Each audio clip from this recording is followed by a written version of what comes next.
en el caballo y cómo uno se crece andando cuando va andando por la calle, porque cuando estás mucho tiempo con el caballo las piernas se te ponen así, pero con ese leyendo esos libros, pues sabes lo que tienes que hacer y las piernas nunca se te ponen zambas. Y es una cosa muy importante. Bueno, voy a seguir para adelante con él.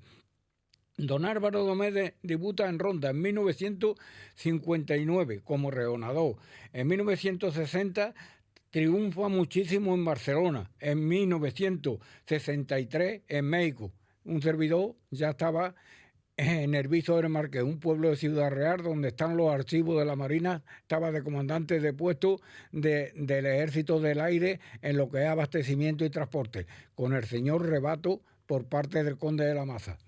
Y aquello me mandaban muchas cosas y lo leía, me gustaba mucho. Así apareció como una figura de lo más grande del reoneo en 1971, temporada en la que toreó 111 corridas, terminando en Jerez con 6 toros. Esto del caballo, pues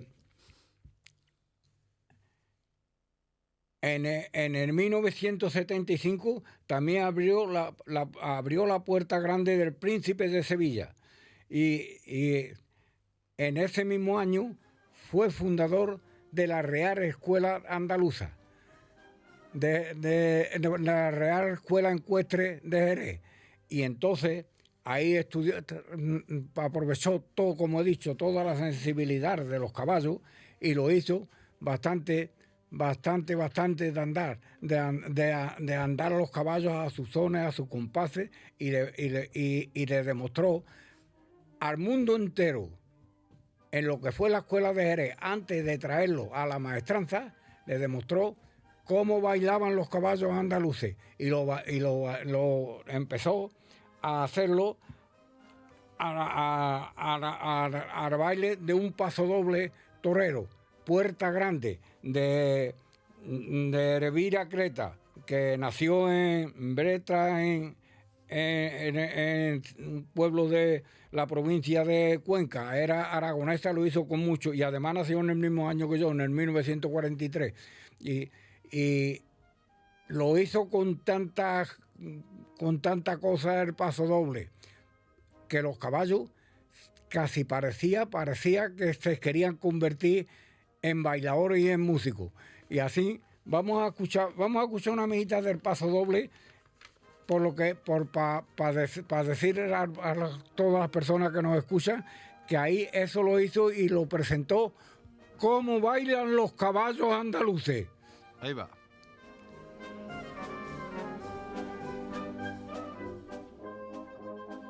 El compás del paso doble, porque esos reonadores antes que me estaba, cada uno tenía una mente de querer ir más para allá, y fueron y sacaron haciéndolo.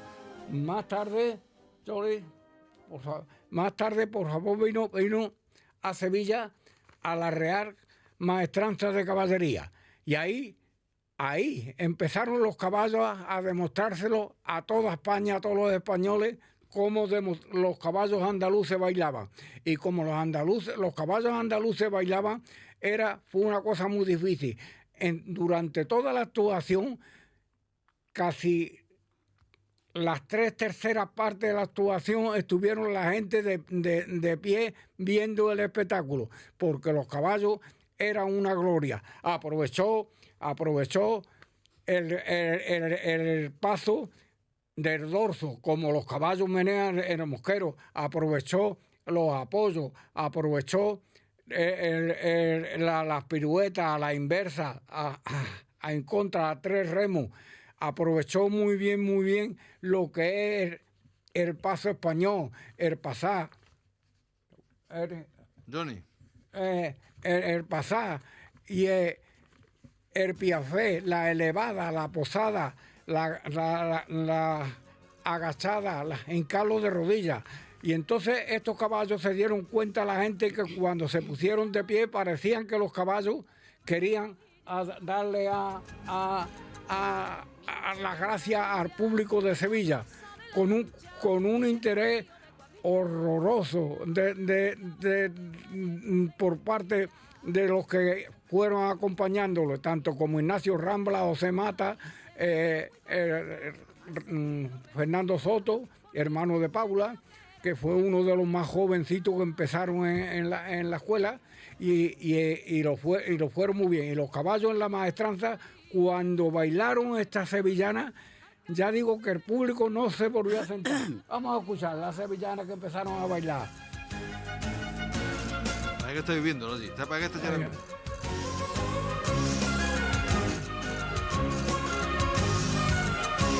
El mirador de una viña le grité con un consejo.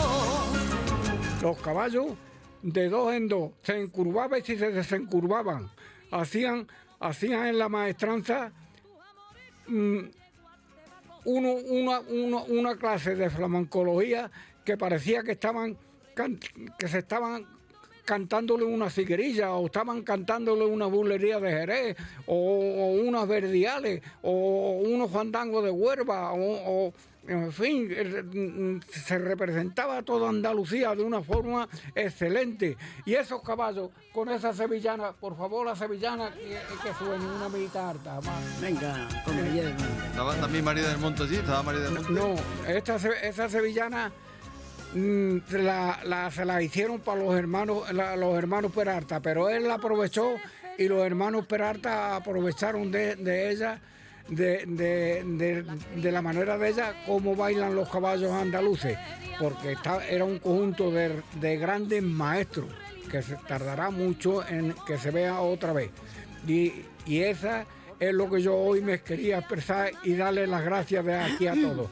A la misma vez, don Álvaro Domé, cuando vino y salió, también se fue a ver una prima que ha muerto casi el mismo día con él. Esa prima era la hermana mayor, era una monja. ¿Maficiona? Era una monja.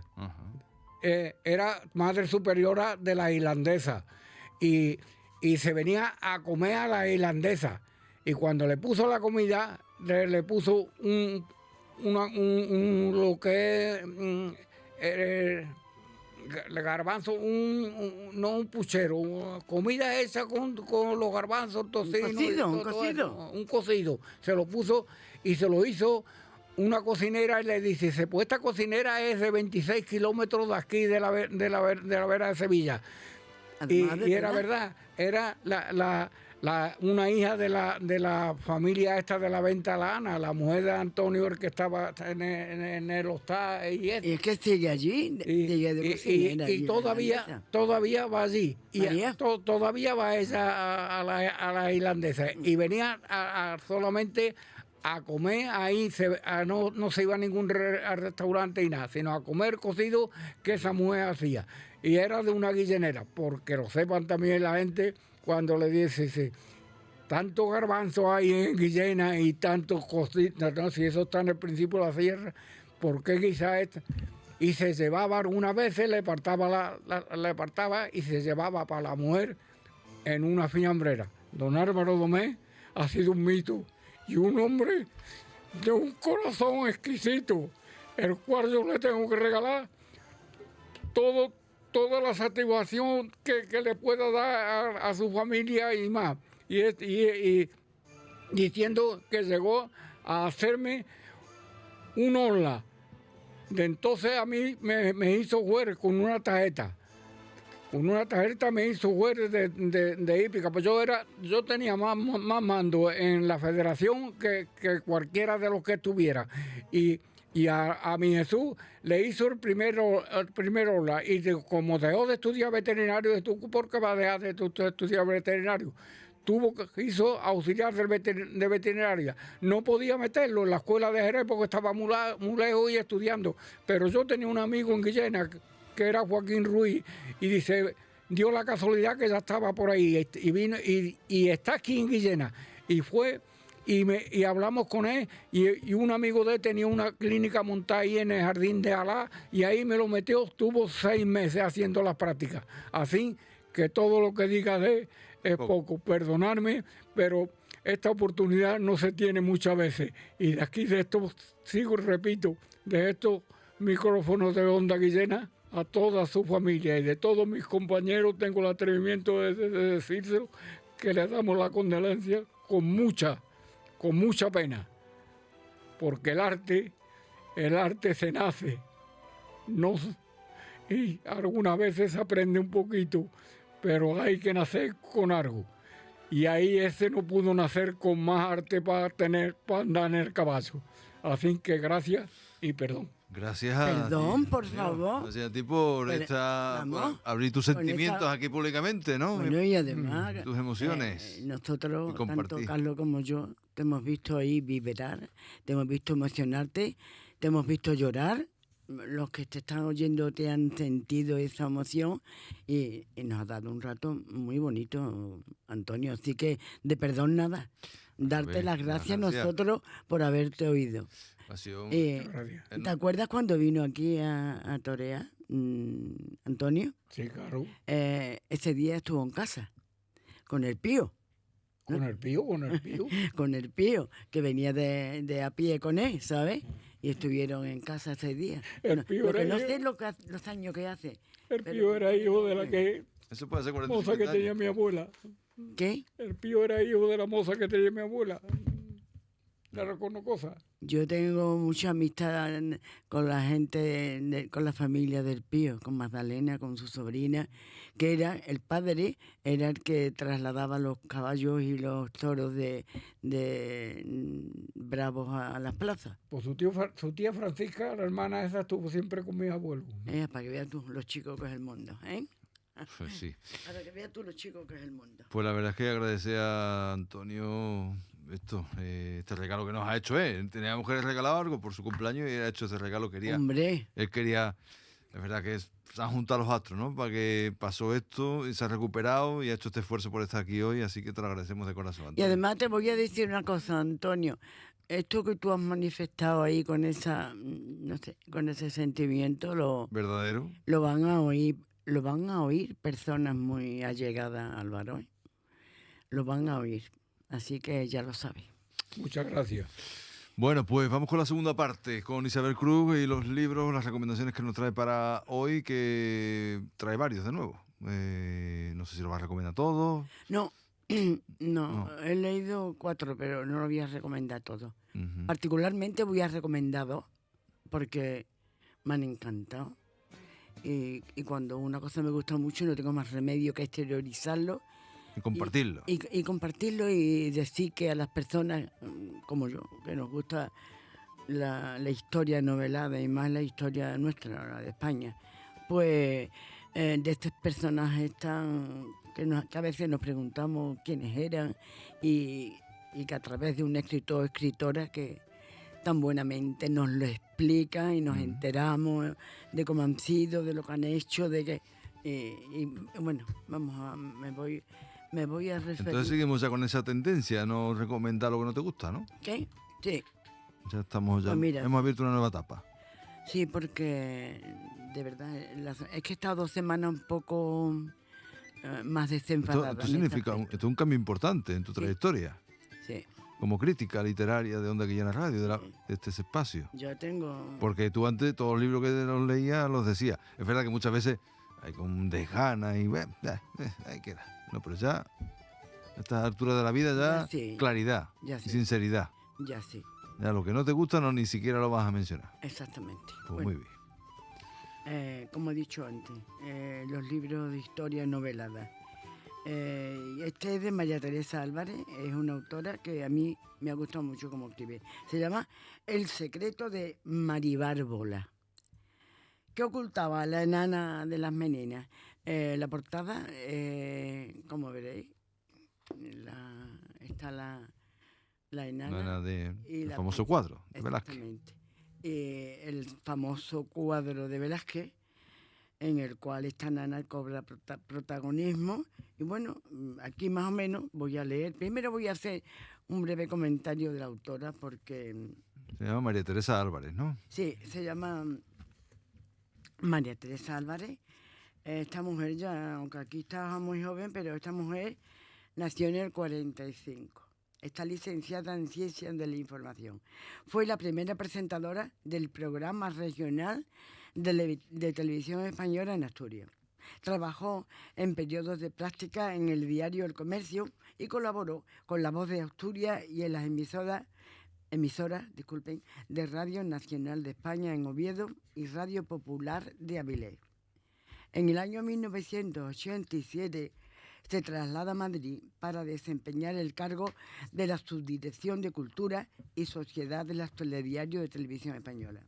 Un año más tarde dejará la información diaria para realizar documentación histórico-divulgativo como Viaje en el Tiempo, La Pequeña Española, Sefarad, La Tierra Más Bella y Mujeres en la Historia. Serie que ha conseguido un importante reconocimiento en ambientes universitarios. Actualmente, no digo actualmente, es de anteayer, ¿no? Porque ya este libro tiene unos años. Trabaja en elaboración de nuevos capítulos. En el año 1999 publicó su primer libro, La Pasión Última de Carlos V. También es autora también de Isabel II, Melodía de un Recuerdo, y ellas mismas, Mujeres que han hecho historia contra viento y marea. Y la novela de hoy, como he dicho, se llama El secreto de Mari Bárbola. ¿Quién era Mari Bárbola? Pues os lo vamos a decir a una persona que no lo sepa. Atrás. A ver, aquí está. Y dice así: durante el convulso reinado de Felipe IV, en el que España perdió su hegemonía en Europa, Velázquez retrató en su famoso cuadro Las Meninas a un personaje enigmático del que poco o nada se sabe. Era la enana Mari Bárbola. Pero, ¿quién fue esta mujer? ¿Por qué su secreto puede alterar la vida de una destacada familia de la alta sociedad madrileña? A caballo entre Madrid y Roma, esta apasionante trama narra la historia de una familia de la nobleza en la que se entremezclan el poder, las intrigas y los amores prohibidos, bajo el mando de las pacatas costumbres de la época. Los personajes de la novela vivirán inmersos en los acontecimientos sociales. En Madrid seguirán las arduas negociaciones para la boda de Carlos II con la princesa María Luisa de Orleans. Y en Roma descubrirán la verdadera personalidad de la reina Cristina de Suecia, que renunció a la corona para abrazar el catolicismo. Atrapado en esta intriga, el lector irá descubriendo, mediante una serie de cartas y confesiones, el enigma que rodea a la enana. Un camafeo de coral que tiene el poder de cambiar de color cuando se encuentra en posesión de una persona que realmente lo necesite, será la clave para aclarar este misterio. Y aquí pone unas cuantas de palabras que las voy a leer. Dice: ya te he dicho que siempre odié mi cuerpo deforme, que habría entregado mi alma al diablo si a cambio me hubiese convertido en una joven esbelta y bonita. Pero nunca como aquella noche lo deseé tanto. Jamás me hubiera atrevido a soñar lo que después pasó. Aquel forastero me gustaba muchísimo y no pude impedir que ciertos sentimientos se adueñaran de mí. Llevaba varios días en el Alcázar y aquella noche me dijo: ven conmigo, y yo le acompañé. Bueno, estas son palabras que supuestamente dijo esta enana que era de origen alemán y que desapareció de pronto. Dice que Velázquez la tenía en mucha estima, y no solo en el cuadro este de las niñas, sino en más de un cuadro la pintó. Ella se negaba por su fealdad, por el complejo que tenía, pero Velázquez veía en ella algo extraordinario que en más de una ocasión la pintó, y además, como he dicho antes, le tenía cierto cariño a esta nana. Bueno, pues la autora, María Teresa Álvarez, sirviéndose de datos históricos y metiéndolo con la ficción, que para mí resulta una lectura muy interesante, historia y ficción, y depende también del autor, ¿no? Ese arte que tienen de conjugar una cosa y otra en los diálogos, además ajustándose a los diálogos de ese siglo, de esa época, lo que se usaba en los nobles, en los plebeyos, en la calle, cómo ocurría todo, y cuenta una historia muy bonita acerca de esta enana, la cual dice que después de una noche de pasión, una sola noche en la vida de esta mujer, porque a pesar de que era enana, era una mujer fértil, pues se quedó embarazada, y ante la vergüenza de estar embarazada sin un marido al lado, en la corte del rey, ella pues ocultó su embarazo, y cuando parió una niña bellísima y normalísima, no tenía ningún tipo de enfermedad, heredada de la madre, pues se la dieron en adopción a unos nobles, a unos condes. Y entonces esta niña creció y ahí empieza todo el laberinto que crea la autora con esa historia tan bonita. Llega la hora de casarse de esta niña, los padres adoptivos, que eran padres adoptivos, tenían que decirle el secreto porque, con el que se iba a casar, otro noble igual que ella, le tenía odio a los enanos. Entonces los padres adoptivos, la madre, el padre ya había fallecido, pues se vio la necesidad de contarle de quién era ella. Pues imaginaos la decepción de esta mujer, creyéndose hija de unos duques, pensar luego que fue hija de una nana. Después cambió de idea a causa de... hay en la novela mucho movimiento, Carlos, mucho movimiento, muchos saltos de personajes. Está entre, como he dicho antes, he leído antes, a caballo entre Madrid e Italia, en Roma concretamente, y ahí en Roma hay unos personajes, la reina de Suecia, la tendencia que tenía esta mujer, diciendo claramente que era bisexual, las relaciones que tuvo con uno y otro género, toda una mezcla de... después, Carlos, yo después de tanto leer ya, hay una cosa que me llama la atención, y es que yo leyendo la novela digo, esto no puede ser. Digo, la autora aquí ha dado unos datos, se ha equivocado totalmente. Pero vamos, que lo vi claro. No es que yo sepa mucho de historia, Carlos, pero algo se te queda, ¿no? Y entonces, una vez que, a medida que iba leyendo, y ya casi al final, vi 2 o 3 errores garrafales, y digo, esto no puede ser, esto... Digo, esta mujer, ¿cómo? Además, una mujer que es licenciada en historia, digo, ¿cómo puede tener estos fallos? Si estos fallos lo encuentra cualquiera, yo lo encontré. Claro, ¿qué pasa? Porque que al final de la novela, esos fallos no son ningunos fallos, Carlos. Y digo, parece mentira la manera tan sorpresiva que tienen algunos autores. Esta, por ejemplo... ¿De llamarte la atención? De llamarte la atención, en las 2 últimas páginas, Carlos, todo lo que tú has dudado, claro, la duda se te quita de momento. No quiero revelar nada porque me gustaría que hubiese personas que si no han tenido acceso a esta novela lo tuvieran, para que vean una forma de escribir y que se enteren de historia. Siempre algo queda.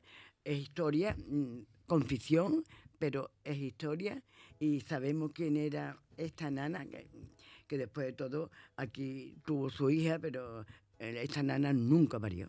Uh-huh. En la historia nunca parió. Sí. Se llama El secreto de Maribárbola, que es como, efectivamente, la enana se llamaba Maribárbola. ¿Y aparece algún pasaje imaginado sobre Velázquez diciéndole que tiene que aparecer en el cuadro? Que sí. Tú te refieres a que si él le hizo hincapié a ella, sí, ella no quería, pero él la convenció, y además esta mujer adoraba a Velázquez, lo admiraba por la perfección que tenía en sus cuadros y que ella no tenía en su cuerpo, ¿sabes? Claro. Sí. Pues sí, otro de los elementos hipnóticos de este cuadro, de las meninas, sin duda. exactamente. Bueno, se llama María Teresa Álvarez, la autora, y no se olvide, se llama El secreto de Maribárbola. Venga, pues vamos con el siguiente también de historia y también seguimos, creo que en el siglo de oro, ¿no? También, ¿no? Pues sí, estamos aquí. Se llama Lope, La furia del Fénix. López de Vega, ¿no? Lope de Vega. Interesantísima la novela, Carlos. No la había leído, pero me ha encantado. Ya sabéis vosotros y sabéis ¿Esta toda película no la han llevado al cine? ¿Qué? ¿La han llevado al cine? Creo que lo voy a buscar. Ángel tiene muchas cosas suyas. Mm. Pero este personaje está... Vamos a hablar del autor. Venga, tú ve hablando y yo te Mira, voy buscando. Blas Malo. Este hombre nació en Alcázar de San Juan, en Ciudad Real, en el año 77. De raíces jienense y granadino de adopción. Es ingeniero de camino y un apasionado de la historia, a la que ha dedicado conferencias, presentaciones, jornadas y rutas literarias. Es también director de las Jornadas de Novela Histórica de Granada. En su cuarta novela nos adentra en el siglo de oro con sus luces, excesos y sombras llenas de envidia y puñales, a través de la juventud torrencial de un vividor y soldado, embustero, mujeriego, o sea, un ser especial, que este era Lope de Vega. Él tiene escritas varias novelas y aquí pone que para saber más sobre el autor, que te contacte con él, cosa que nosotros pensamos hacer. Y aquí pone la trama. No es cuento esto por otro, sino lo que sé por mí mismo. Dejad que os hable de Lope, de su espada y de la armada, de sus amoríos escandalosos, de sus galopadas en la noche. Dejad que os hable de sus idas y venidas, de sus bastardos, de sus ansias de fama y también de todas sus mentiras. ¿No llenaréis otra vez mi copa? Dejad que os hable de las envidias, de los teatros de la corte, de las rencillas entre escritores, de la triste España de nuestro rey Felipe, del desastre de la finanza, de las cuchilladas y duelos a espada, de sangre y honor, de manuscritos y de impresores, de las tertulias literarias, de ajusticiamiento de poetas, de corrupción de nobles y damas, de lances de honor. También que os hable de Valencia, de Madrid, de Sevilla, del siglo de oro, de Granada, de los Mendoza, de la Alhambra, de la gloria del teatro y también del aplauso del público. Dejad que os hable de Lope y de su ansia de vivir y de su temor a la soledad y al olvido y de sus muchas miserias. ¿No merece mi relato más vino? Y después, juzgad si tenéis razón o no para envidiarle. Otra novela, Carlos, que te deja, que te embruja. Dice el autor: ¿cuántas vidas puede vivir un hombre? Ser un ladrón, un embustero, un villano, un príncipe, un califa, un rey castellano. Ser un hombre libre, un huido de la ley, un cómplice, un adúltero, un justiciero, un padre deshonesto, un fugaz amante, un pecador irredento, un buen hombre, un defensor del desvalido, un piadoso cristiano, un sinvergüenza. Porque todas estas vidas y más fue Lope Félix de Vega, Carpio, imbarcable fenómeno de la naturaleza, que un día me embaucó para escribir estas palabras, que ahora son tuyas, lector. Bueno, esta novela es que de las que te bebes, Carlos, empiezas a leerla y tú dices, yo no la dejo. Si el capítulo se ha quedado y te pones a leer, y para mí esto es un infierno y una gloria. Un infierno porque me acuesto a las 4 de la mañana y una gloria porque se disfruta mucho leyendo una buena literatura y más hablando de un personaje como es este Lope de Vega, ¿no? Este hombre que era un fenómeno también, tío. Bueno, el tío. según Cervantes, Carlos, según Cervantes, Sí. y haciendo referencia con ironía a otras cosas, decía que era un fenómeno de la naturaleza. Y un mujeriego. Esto con su ironía.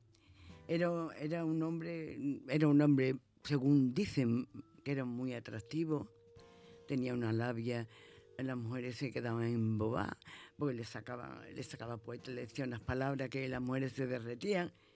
Tuvo muchísimas amantes. Según se dice, tuvo 17 hijos bastardos. Pero 17 que él los reconoció. Pero había muchísimos más que él no reconoció. O sea que este hombre era un cemental, vamos, por lo que dice. Y él tuvo una mujer a la cual engañó, vamos a ponerlo entre comillas, porque ella se escapó con él y no tuvieron más remedio que casarla. Entonces, esta mujer murió de parto, que era Isabel de Ulloa, murió de parto y dejó una niñita que también murió. Después, o sea, tuvo 2 hijas y las 2 murieron. Él tuvo otro casamiento y Cervantes, a pesar de que era amigo de él, a principio, después fueron enemigos acérrimos, se criticaban horrores. Se tiraban dardos literarios, ¿no? Bueno, él le decía, este hombre es un fenómeno de la naturaleza y además no tiene ni idea. Está metido a escribir unas cosas que ni van a tener éxito. Bueno, éxito no era la palabra, sino que no iban a ser unánimemente agradecidas. El público no iba a ser agradecido, porque no lo iba a entender. Y que tuvo problemas con la Inquisición. Fue cimenerista también, ¿no? Perdón, no, cimenerista no. Él, en los últimos años de su vida, él se hizo sacerdote. O sea, al final. O sea, se hizo sacerdote. Para espiar los pecados, ¿no? Mira, decía misa, daba la comunión, confesaba y a la par que confesaba se beneficiaba a la mayoría de las mujeres que confesaba. Ajá. Porque él siguió con su vida, era un hombre muy atrevido. La Inquisición estaba detrás de él, a ver si lo podía casar, no casar de casamiento, casar. Y este hombre muy inteligente, pero este hombre tuvo, bueno, a ver si lo digo. Góngora, también contemporáneo suyo. Lo ponían a París. Él tenía muchos detractores, pero a la par tenía muchos entusiastas. Y entonces unos y otros, después ya te digo, imagínate el genio de Cervantes, pues este hombre, Lope lo ponía, decía que no tenía, el manco no tenía ni puñetera idea de escribir, que no hacía. Y después, cuando el manco salió de la cárcel, dice que empezó en la cárcel, cuando estaba en la cárcel de la calle Sierpe, empezó a escribir el Quijote, dicen, no sabemos si será o cero, pero bueno, y ya él, a partir, me refiero a Cervantes, que estaba escribiendo, repartía octavillas entre sus amigos, a ver qué le parecía, y todos le parecían perfectos. Pero, sin embargo, a López, cada vez que hablaban del manco, se ponía malo. Bueno, aquí pone la vida de este hombre, parte de la vida, con su ficción, pero también muy bien hecha. Y este personaje te hartas de reír, ves el teatro, ya vamos un poquito regular, ves el teatro, cómo se formaba, las obras. Este hombre, de noche, si a una mujer le gustaba, por la noche estaba toda la noche sin dormir y le escribía y hacía una comedia con el nombre del protagonista, que el protagonista siempre era él, pero con otro nombre, y la protagonista de la mujer que en ese momento se había enamorado. Porque ya, como hemos dicho antes, era un hombre que estaba siempre metido en una cama y, según aquí la novela, desflorando a doncella. Bueno, 2 novelas muy interesantes que yo os recomiendo muy encarecidamente. Y las 2 ambientadas en el siglo XVII. también he leído, pero de esta voy a hacer una ligera referencia porque... No te da tiempo a nada, ¿eh? Bueno, Son 56, ¿eh? Bueno, pues nada. Dilo si quieres, venga. No, bueno, nada, he leído El síndrome de Mungli, de Andrés Pérez Domínguez, y he leído Nosotros dos en la tormenta.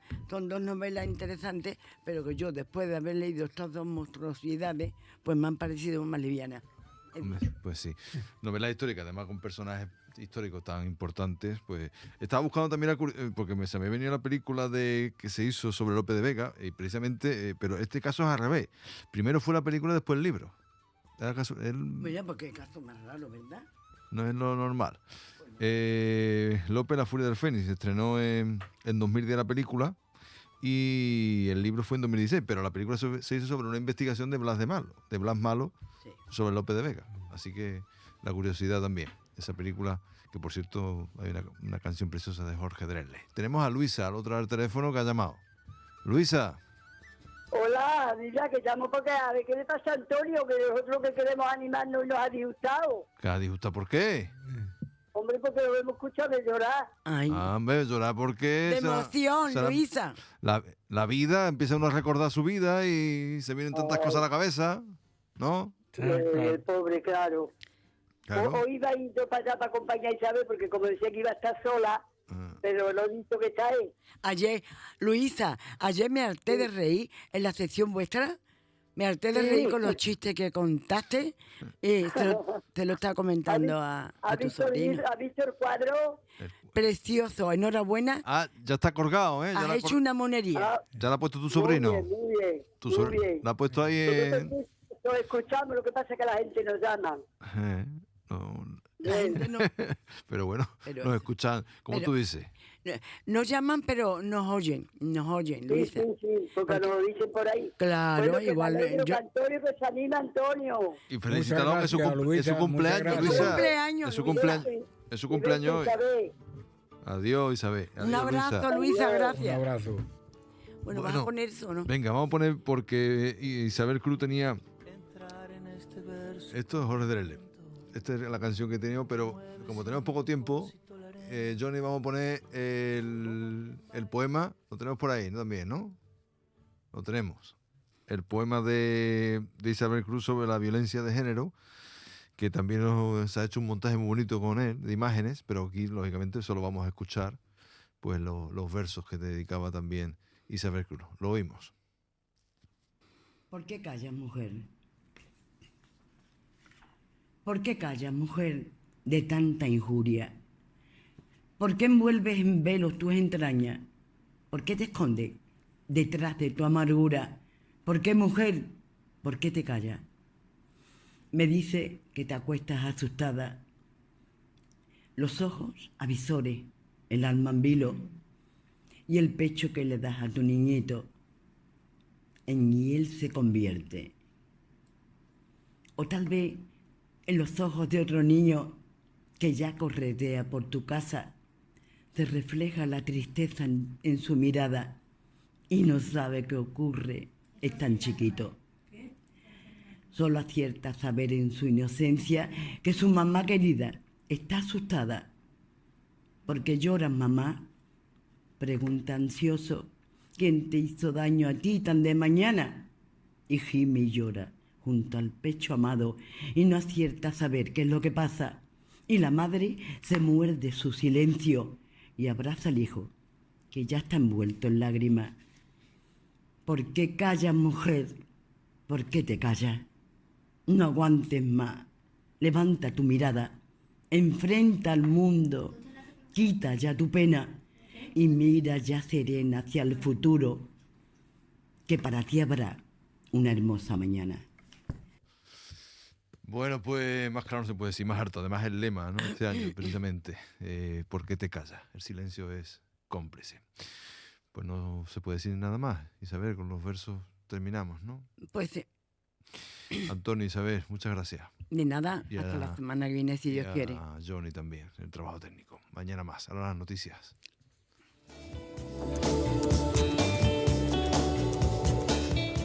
Saludos, buenas tardes, bienvenidas y bienvenidos a la onda local de Andalucía.